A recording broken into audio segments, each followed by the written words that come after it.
We're going to have to talk about Manchester United. How are you feeling?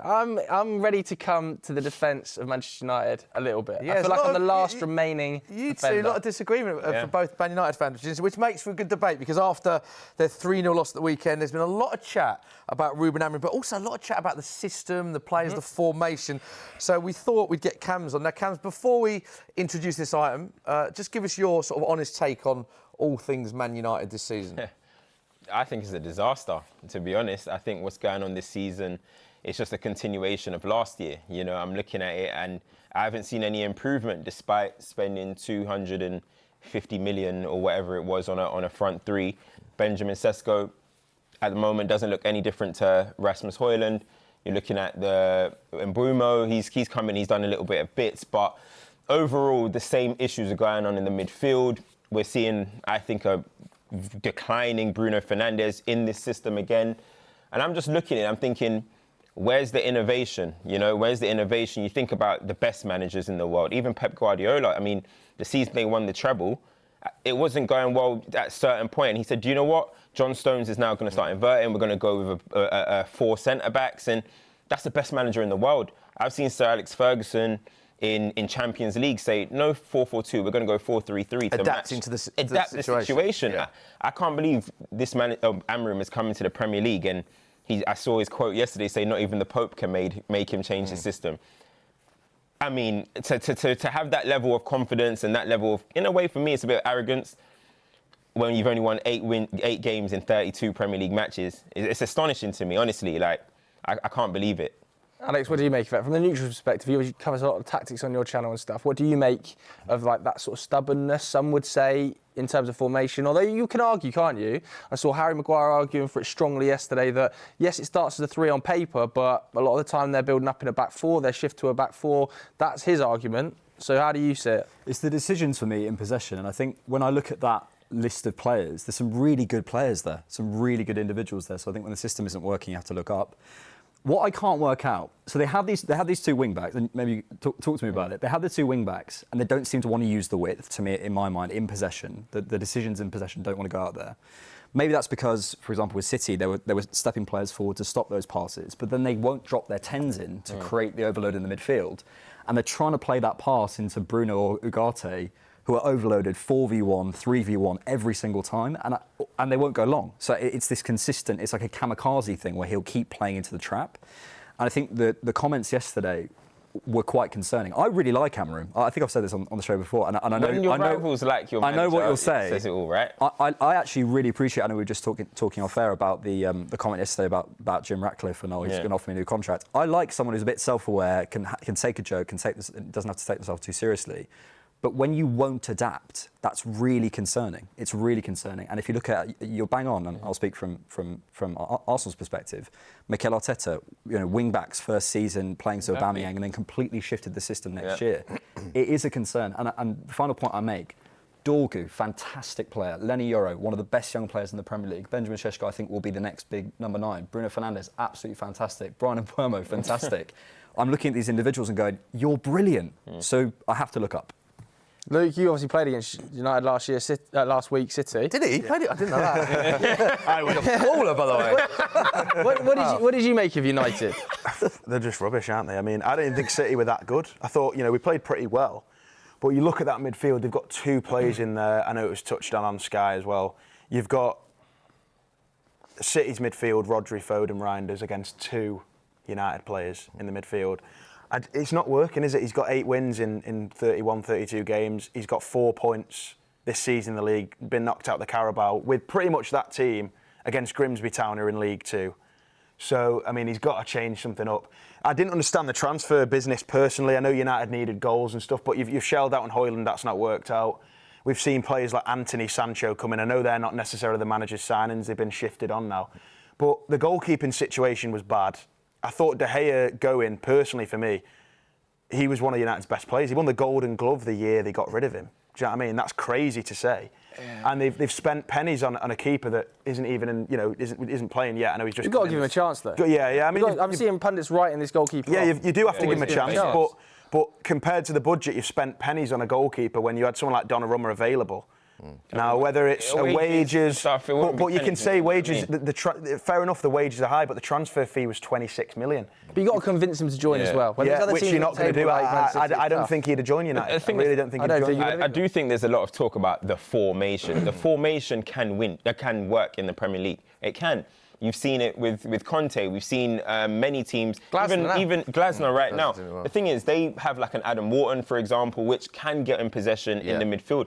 You look at Ugarte and Bruno Fernandes, they're not necessarily players that are going to control the game. So I think there is a big fixation on the formation, but the formation can work. Thomas Frank, in big games, he goes to a back three or back five, and it works. So I'm not. Yeah, he's adapted, isn't he? Yeah, it's the usage. It's the usage of the formation. But you know, like, just a couple of points. Obviously, I understand that there's loads of negativity about Man United at the moment, and there's loads of negativity about the signings. But like, that was Sesko's first start of the season in the Premier League. Has he had a clear-cut chance at United yet? Well, he's only started one game in the Premier League. Mateus Cunha has played 2 games because he got injured in the first 15 minutes against Burnley, was out of the game yesterday. Vital component to how United played, specifically against Fulham and against Arsenal, out of the team straight away. So there's only really been Mbeumo that's come in to make a difference. But in that time that he's come, I feel like, you know, a lot of the times with what's going on with Amorim is that we're basically just saying everybody that's going to work for him has to be new.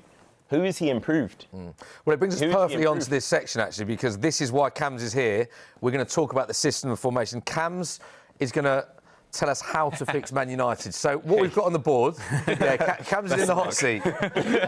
We've got, that is the starting 11 from the last game. So that is the Man United 11 that started in that loss to City. Worth pointing out, obviously, Cunha, as Joe pointed out, was injured for that game. As was Mason Mount, and you've got others longer term, Lisandro Martinez, etc. So we've got that, and you're going to talk about, I know that you want to specifically talk about the system and the formation. Yeah. So this is how Cams would fix Man United. Let's talk about the formation, start with the goalkeeper going forward. Okay, what do you want to see happen? I mean, we spent money on a goalkeeper. I know it wasn't a lot, like Luke said, but I think I've seen enough of Bayinda, and that's, you know, I think good number 2, you know, can stand in for games. But if we're bringing in a goalkeeper after getting rid of Onana, I think he should be, you know, he should get a start. So you're going to build out. I'm not too familiar on him at this present moment, but we got to learn about him, right? Really good. So I want to get the new goalkeeper. I think as well, some of the discourse about him this week's been like really tough to read. Like there's been people writing him off without seeing him touch a ball.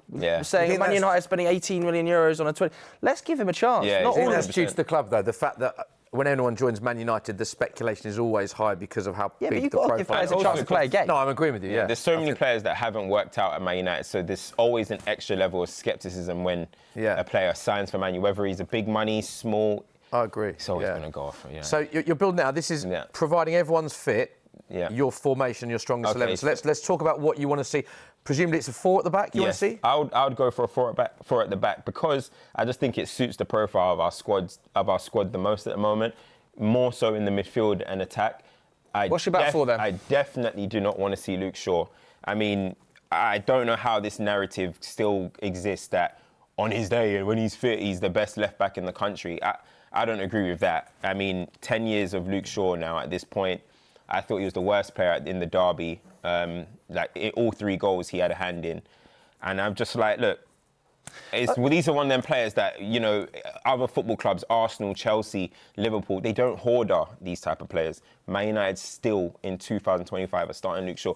For me, that's concerning. I understand I'd maybe struggled in the derby a little bit, but in that left centre-back role, like, I think he's looked all right. I'm just fit, but even in a fit squad, if it was in that formation, I would go for Lisandro Martinez in there. So I'll probably go with Dorgu in the left back over here, De Ligt, Euro, and then I would probably swap out Mazraoui. I like Mazraoui, but I think, you know, Dalot offers a little bit more going forward. He can also invert into the midfield as well. And I think just on their best day... So that's your strongest back 4? This is my strongest back 4 at the moment, yes. With everyone fit? Even Lisandro Martinez? Lisandro's the one where it's very close, but I do think De Ligt has been our best player this season. I know we leak goals, but I think from an individual point, these 2 are actually 2 players that I think can hold their head up higher at the moment. What do you think about Amorim's sort of idea he's got? It happens nearly every game, doesn't it, where the centre-backs change at 70 minutes, the 2 centre-backs change. brings on Maguire or brings on De Ligt, whoever started. I actually quite don't understand that. With the Maguire one, I feel like he makes them for attacking change, in fact, because Maguire comes on sometimes and we start going long and, last 15 minutes we're just in a bit of a desperation mode. But I haven't really understood why he changes his centre-backs. And he does it nearly every single game. And it's usually Lenny Yoro who comes off. Also, when Yoro is the one stepping forward to step onto the midfielders, you're immediately creating gaps and confusion because there's no consistency. It's a tough one with Lissandro because what Lissandro offers us on the ball is like... And off it, man. His aggression off the ball. Yeah, second to none, but... If I'm an just to what is this wind-up I was going just going to say, to what I find strange is like he won't change the system at all, which is like frustrating a lot of United fans. The times he gets results, you think about that game in the Europa League, that mad comeback last year. You think about pulling 2 back against Grimsby as well. It works when United change it up and put Maguire up and throw things around a bit and change it up. So I don't see why, if that gets results at times, he doesn't change something up and do something like this. To me, it is a bit baffling that he's so stubborn when he's not getting any results. Do you know what I mean? So that's your back four? Yeah, that's my back four. So you then, obviously, a big part is the midfield. There's a lot of talk about the midfield, the lack of game time for Cobby, for instance, in this system. So what formation are you playing? You're doing a 4-2-3-1 So I'll go with a 4-2-3-1. So I would take out Ugarte. I'd probably get in Casemiro because, I'll get in Casemiro because I think, to be fair to Casemiro, there was a point in where it looked like he was done, and, Jamie Carragher said, leave the football before the football, you know what I mean, or whatever he said, right? Yeah. So we know what it was like, but I think he has had a steady improvement. He was left on an island, in Ten Hag's system, and I actually think in this system as well, again, as Alex said, you can get overloaded, you can get overloaded, but I think if he has just a partner next to him who can offer some kind of stability and control. I then think Casemiro can play within some zones, and he still has a little bit to offer. Ugarte, this guy, I don't think Ugarte is at Manchester United quality in what we want to be, you know what I mean, or what we should be. So Ugarte, for me, squad option, and I would get Casemiro in. And of course, I genuinely cannot believe what is going on with Kobbie Mainoo. I think this is one of the things that's frustrating me the most. And it's not to say like, oh, he's the greatest young player in the world. I think he's a fantastic talent, but he's what we need as well. We need a bit of control. We need a bit of quality in midfield. We need someone that can get the ball off the back four. You think about, a lot of people have now started picturing him as like, oh, Amorim said he's battling with Bruno Fernandes. But when he first came into the team under Ten Hag, he was picking up the ball in the 6th position. He was getting us going. He was getting us playing. And I think he's got a quality that nobody else in our team have in terms of taking on players from midfield, in terms of just securing the ball, that technical quality. And it's baffling to me that we're in a situation where Kobbie Mainoo, is he going to sign this new contract? Is he going to be a Man United player in January? Is he going to... That's scary. How would you react if he ended up leaving Man United Football Club? That will be the moment I am totally disillusioned with this football club. Like the whole Marcus Rashford, Garnacho things. Okay, maybe you can say off the field stuff happened with them. We've seen Garnacho at Chelsea, now we've seen Rashford score goals for Barcelona. But this one is totally mind-boggling. Like, you don't hear a peep from him off the pitch. You hear that he trains well. That one will be the one where I just can't believe. That's a Carrington boy. Like, anyone that supports Man United, that should hurt. I mean, even against City, like, when he came on, like, he made a noticeable, massive difference to the side. I know that City's still the better team and stuff, but like the ability to carry the ball through the lines, nobody else in that United midfield can carry the ball over distance. And the way when Amorim is so mature for his age, it's so beyond his years, the way that he sees the game. I think this guy kind of saved England's Euro campaign in the Euros at one point. Like, we were struggling in midfield, we got Kobbie Mainoo in, and he started in the final. The way Amorim speaks about him, he says, oh, I like the player, but it feels like, I don't know if anyone remembers when Jose Mourinho had Mata at Chelsea, and he's like, oh, I like him, but he's battling with Oscar. Oscar's got more of what I want.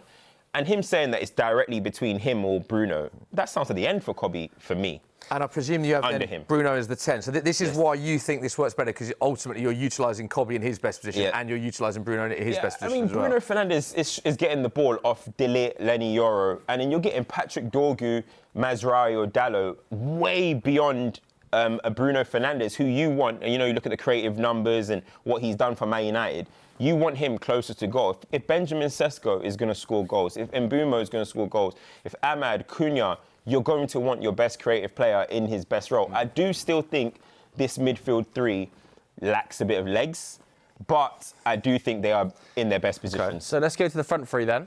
Yeah. What changes would you make Final there? three. I would change. Sorry, Alex, can you grab that? Amad, this one's really tough because, you know, Amad has contributed really well to Man United. Season last season. Last season, he was probably our best player offensively, and I think it has dropped off a little bit at the moment, but I think this right wing-back role, there's times, you know, when we're dropping into a back five, and I'm seeing Amad going 1v1 with their wingers, and I'm like, this is craziness, you know what I mean? So I think Amad at the moment is slowing down, and it's unfortunate because I do think Mbeumo is just the better player and can contribute more in terms of like the goals and assists. I've got to get Cunha up in there. I know maybe he's not, I think it's the kind of like the Eze situation at Arsenal where maybe he's not a natural left winger. But Dorgu plays so wide. Dorgu, exactly. With Dorgu going forward, you would expect Cunha to come inside the pitch a little bit. Kobe Mainoo can go a little bit closer as well. So I think, look, you're looking at Mbeumo, you're looking at Cunha. Those are two Premier League proven hitters. That's what you want. 4-2-3-1 or 4-3-3 fluid there. Let's bring the lads in here from a rival's perspective. How do you see that, Alex? As I say, you do a lot of this on your channel. As a formation, as a system, what are your thoughts on that? It's much better. It's much better. I think, yeah, specifically with Cunha, I think to get into these spaces, Dorgu could really help him. As an opposition, I would be targeting that side. I think with how high Dorgu plays, with De Ligt maybe defending wide spaces. To be fair, I'd have it. Oh, you'd have it the other way around. Interesting. Yeah, that actually could be better. Yeah, I'd buy that because Yorick can defend wide spaces. I think it takes him from maybe 15th to 10th. Genuinely, do you think it's better? No, is that better? Yeah, does that worry you as a rival fan? It doesn't worry me. It upgrades them because what you're doing is you're using their better players in a better way. And I mean, it's good for me as a City fan that Amorim is so stubborn because if he did do something like that, it would level him up a bit. But like I said, it's 15th to 10th. Like I don't think you're not going to get in the top 4 or 5 with that. Okay. All right, there we go. That was the 11 that Cams wants to see United play going forward. A 4 at the back, very, very clearly.